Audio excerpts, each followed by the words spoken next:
outside the Narendra Modi Stadium.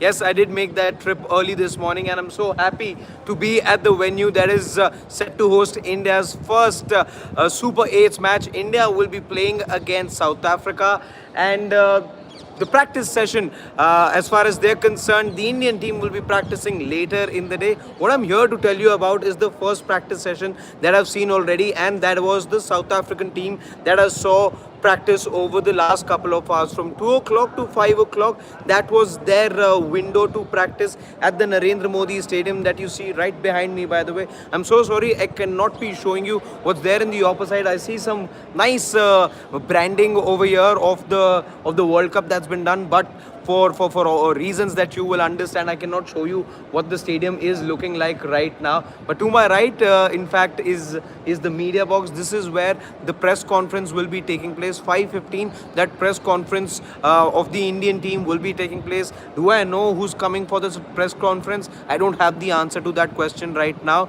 but we're expecting to know a thing or two about what is it that India make of the conditions in Ahmedabad. Remember, India have already played a match, but this is going to be the big fixture. Now, you played against Netherlands. There were a bit of hiccups that you faced, but then there comes the match against South Africa. It's a repeat, remember, of the final of the 2024 World Cup. I'll talk about everything that I saw over the course of the last couple of hours. Plenty of you joining in right now, so I'm just going to be repeating myself a bit before I give you the big details. Right behind me is the Narendra Modi Stadium, ladies and gentlemen. This is where I'll be bringing you the coverage from over the course of the next couple of days.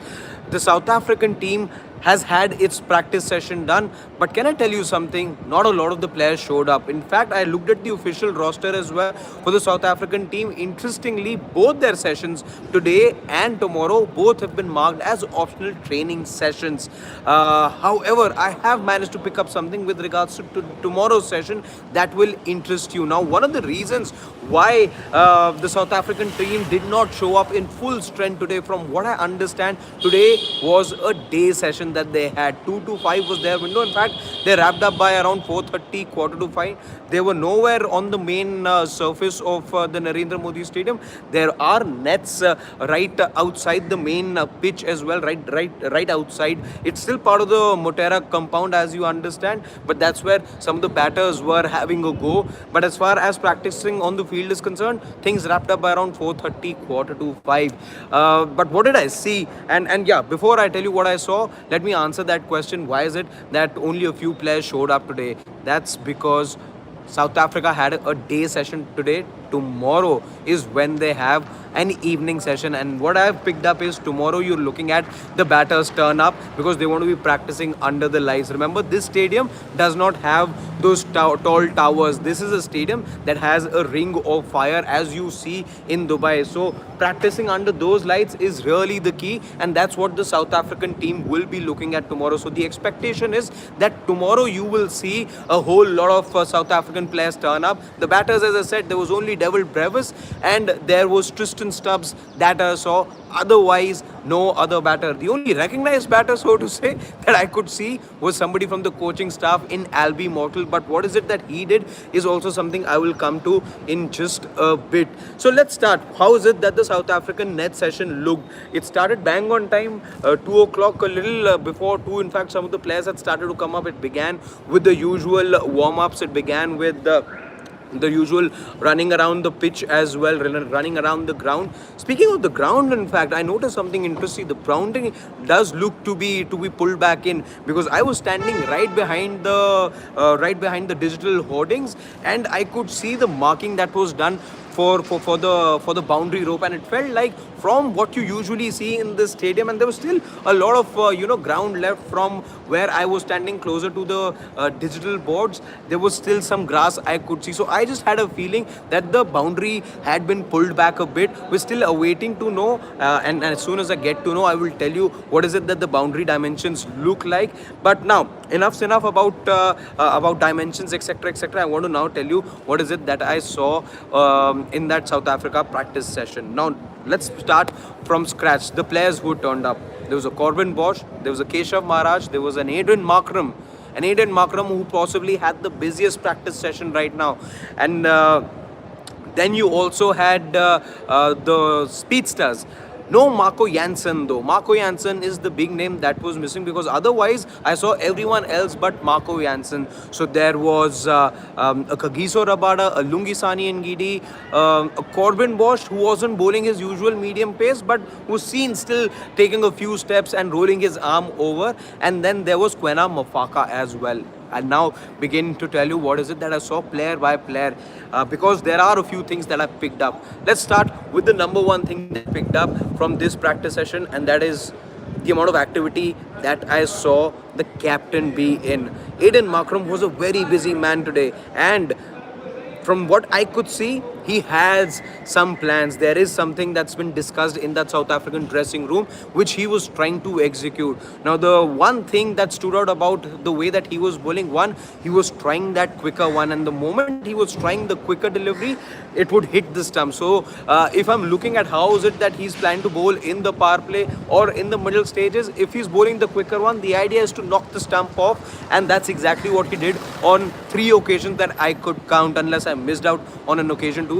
But thrice I saw him knock the stumps over, and those 3 times the ball was a quicker one. Interestingly, I also saw him have a brief chat with Keshav Maharaj, who was a little late to join the practice session. As I said, the captain was there right at the start, but Keshav Maharaj, once he was in, once he got his rhythm going, Keshav and Aiden were in a bit of a conversation discussing the round arm action. Did I see any of those two execute that? Not quite. However, there was a discussion for a couple of minutes. I could see the two of them talk about bowling a round arm, but they weren't necessarily, sorry about that, executing the round arm delivery. Is it something that do that under lights tomorrow? I will be telling you about that when that practice sessions happens tomorrow. But from what I could see in terms of bowling particular lengths, Keshav Maharaj was trying a bit. He was trying to bowl the fuller delivery. I could see him knock the boot off, the boot that you usually see for fast bowlers that's placed right at the crease. In his case as well, there was a boot that was placed, and he did knock the boot off on a couple of occasions. But besides that, the idea was to not give the batters any room. So either he was bowling stump to stump or he was going wide off the stumps. I'm talking about Keshav Maharaj. Aiden Markram, no variations. Only one simple plan: bowl stump to stump. And that is what makes me feel that because you've got a batting order which has 6 left-handed batters in your top 8, I think you're looking at, and especially your 2 openers being left-handers, you're looking at Aiden Markram starting with the new ball for South Africa. Whether he bowls the first over or the second, we'll have to wait and see. But stump to stump bowling in the right area, not giving the batter any room, looked to be the plan. In fact, the time that Aiden Markram and Keshav Maharaj both were bowling, Albie Morkel was there. He's part of the coaching staff, remember, and I said the only other recognized batter that I could see, and he stood still. He wasn't doing anything. He stood still at the crease, not offering any shot, and he was just helping Albie Morkel, was just helping Keshav Maharaj and Aiden Markram just get the rhythm right, just get the ball to land in the right area. So he stood still, no shots were being offered from Albie Morkel. The idea was to help the two of them get their length right, because length is what the South African spinners were focusing on. Besides these two, as I said, some slow arm bowling that I saw, some slow bowling came from Corbin Bosch. We know he can crank it up a bit if he bowls his regular medium pace, but he wasn't bowling his regular medium pace. He was just rolling his arm over, and he didn't have a very busy session per se. In terms of having to do a thing or two, there was Lungisani and Gidi. I saw there was Kagiso Rabada. I'm sorry I missed out on that name earlier. Kagiso Rabada was also there. And now let's get to the pacers, what I saw them do. Kagiso Rabada was just doing rhythm bowling. He wasn't even bowling with the full run-up. Lungisani and Gidi, on the other hand, was bowling with the full run-up, and he seemed to be the man who would perhaps be doing the death bowling for South Africa, because unlike Kagiso, who was just doing rhythm bowling and just trying to land the ball in the right areas, not trying anything besides that, Ngidi, on the other hand, was constantly seen trying to go for the Yorker. A lot of full length deliveries I got to see from him. And the other fast bowler that I saw was was Quena Mafaka, who was really cranking it up. I must say, he was really cranking it up, so much so that it shook all of us on a few occasions. How he would take a very short run up, but still be generating a lot of pace. So much so that in fact, even those who were standing, right behind the stumps as well, a couple of personnel of the backroom staff, they couldn't sight the ball as well, and the ball went back into the ropes. So Quena Mafaka's speed was something very good to see. In fact, from an Indian point of view, watch out. All those batters need to watch out for Quena Mafaka's speed. And there was Andrik Nokia as well, but it just, today's session gave me an impression that you're not looking at him do much, because for the longest time he was just limbering up, he was only stretching. It was just towards the fag end. I saw him bowl for about 15-20 minutes, but by that time most of the coaching staff had also left, most of the players had also left from the stadium and had moved to the nets that are placed right outside the stadium. But as I said, within the Motera compound, those nets that are placed where batters were seen practicing just a bit. Since I've mentioned those nets, that's all that I saw here in the main stadium. Let's talk about what I saw in the nets. There were two recognized batters that I saw over there. There was a Devil Brevis and there was a Tristan Stubbs, both practicing in their own ways, very different the way that the two of them practice. As far as Brevis is concerned, Brevis had some kids, some net bowlers as well, who are bowling at him. Only spin. I didn't see any fast bowlers bowling at Brevis. He asked for a few deliveries, especially from the left-hander, to be bowled outside the off stump. But he wanted to go, show some intent in the nets. But I must say, he looked a bit scratchy. Devil Brevis didn't quite hit his strides initially, at least in today's batting session, and was still trying to just find his rhythm. On the other hand, so there was one strip that was left empty, and right alongside Brevis was then Tristan Stubbs, who was practicing. Tristan Stubbs, he didn't have any of the net bowlers bowl at him, but there was a throwdown specialist bowling at him. In fact, that throwdown specialist turned out to be Albie Morkel, who had after a point moved from the main stadium right behind me to these nets that are there right on the other side. In fact, they happen to be right on the other side from where I am right now. So action moved over there, and with Tristan Stubbs, he looked like someone who was just given one task, and that was of power hitting. Some of the deliveries were intentionally, some of the throwdowns were intentionally bowled full to him, so that he could practice all his range shots. But if you were to ask me where exactly did I see him hit the ball the most time, I think it was towards the leg side that he was hitting the ball more often than not. The most of the shots were going with the arc, were going with the way that the natural bat swing of a right-hander batter would go, and so that's what I saw with him. A lot of power hitting. There was no defensive shot on offer from Tristan Stubbs. He was just giving the ball a proper whack. Only throwdowns is what he took for the time that he practiced over there.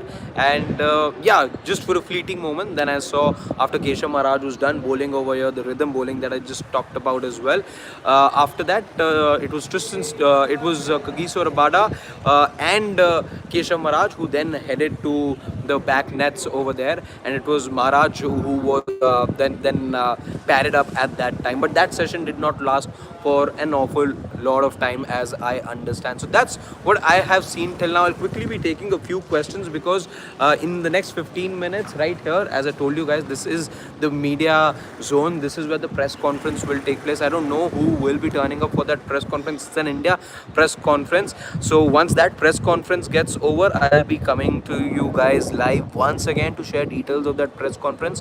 I'm going to try and answer a few questions before I go. I'll take this one from Grenville, who says that if Ishan will take strike first, will that make a difference for the South Africa match? I'm guessing the concern is Abhishek and his form. It could be one of the things. You've seen that happen in the past as well. I haven't seen anything in the nets. India's practice session, remember, is in the evening. Let's see what is it that I see over there. But it won't be a bad idea if just the under pressure man is on the other side, and just sees there be some runs on the board and then crosses over. But it's a batter's choice at times. There are batters I remember who would just hate to be on the other side of the batting end, because that would just get them a bit anxious. So it really depends on what Abhishek would want to do on the day. Anshu Mishra is asking, eagerly awaiting for the New Zealand for a New Zealand win tomorrow. All right, I hear you. And I've also got Priyanshu's. Okay, Priyanshu's is having a chat with Anshu, I believe. Uh, okay Anshu Singh, आज Oman versus Australia match का क्या ही होगा super 8? Oman Australia पहले करा देता. That's true. Again it's not a match of any consequence.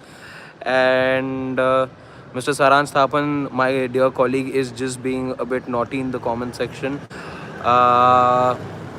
Anshu Mishra again has the same thing to say. So okay, I'm gonna wrap this conversation up for the time being, guys. I'm gonna head inside the press box. That's where that press conference will be taking place in just about 15 minutes, in fact 10 minutes from now. Anshu Mishra is saying, please visit Statue of Unity in Vadodara. I'll tell you what, I was here, Anshu, exactly a year back.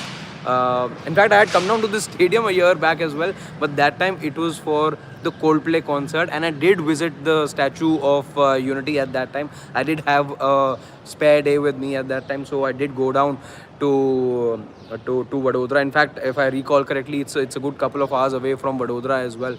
But I had a good time. I'm looking forward to creating more memories at this stadium, and hopefully forget the one that still hurts, at least me. I'm guessing it hurts you as well, from the 19th of November.